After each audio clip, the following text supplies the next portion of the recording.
micro de Sonia Rollet.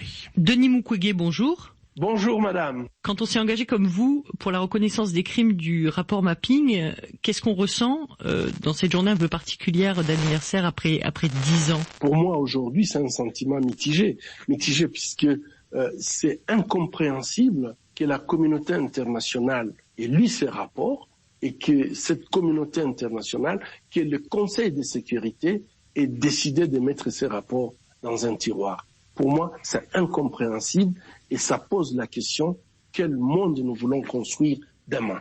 Je pense que les crimes qui sont considérés comme des crimes de guerre, des crimes contre l'humanité, des crimes de génocide, le monde ne devrait pas se taire puisque nous sommes tous concernés.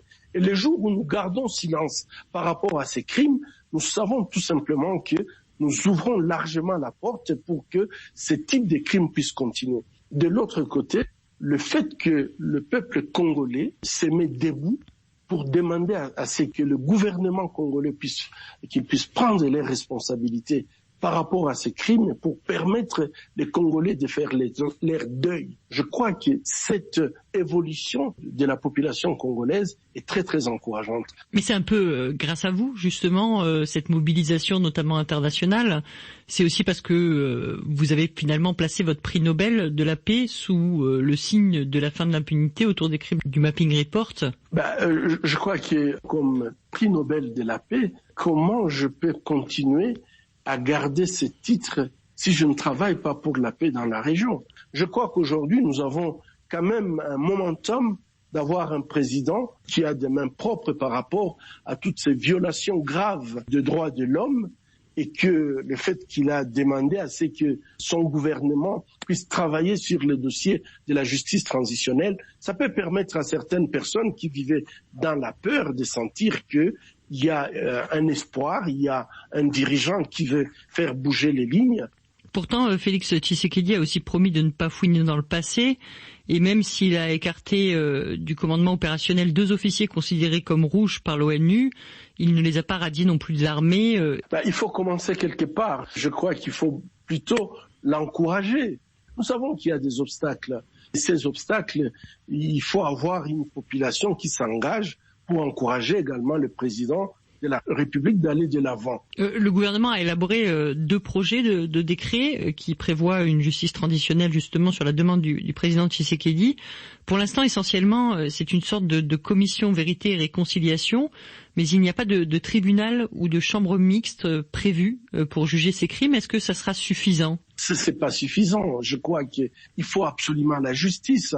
Aujourd'hui, dans notre pays, c'est comme si pour passer des échelons dans l'armée, il faut montrer qu'on est capable de tuer. Ça ne peut pas marcher. On ne devient pas général puisqu'on a tué, puisqu'on a violé. Justement, tant que d'anciens belligérants sont aux affaires, au sein de l'armée, dans les assemblées, est-ce que c'est vraiment possible de lutter contre l'impunité? Vous savez, nous n'allons pas inventer la roue en République démocratique du Congo.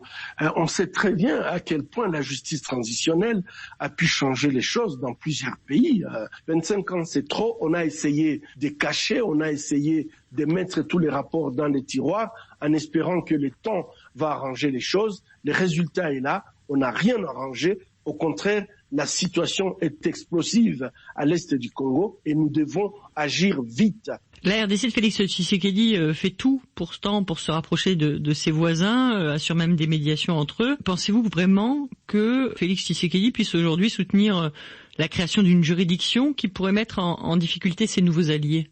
Je pense que entre ses alliés et sa population, le choix doit être très clair. À mon avis, ces alliés resteront des alliés s'ils acceptent quand même qu'on puisse parler, qu'on puisse dire la vérité par rapport à notre passé. Il faut que la justice puisse trancher qui a fait quoi, et après ça, on peut passer à la phase de la réconciliation avec le voisin et se dire plus jamais ça. Et à l'heure actuelle, il y a beaucoup d'argent, il y a des millions, voire même des milliards qui sont investis en République démocratique du Congo, notamment dans la mission des Nations Unies au Congo. Vous pensez du coup que cet argent, cette stratégie de maintien de la paix est finalement poursuivie à pure perte? Il faut évaluer après 25 ans. Je crois que la bonne volonté est là, mais les résultats est tout à fait contraire de ce qu'on attendait. Et moi, je pense que ce qui manque dans tout ce que nous faisons, c'est la justice. Denis Mukwege, merci.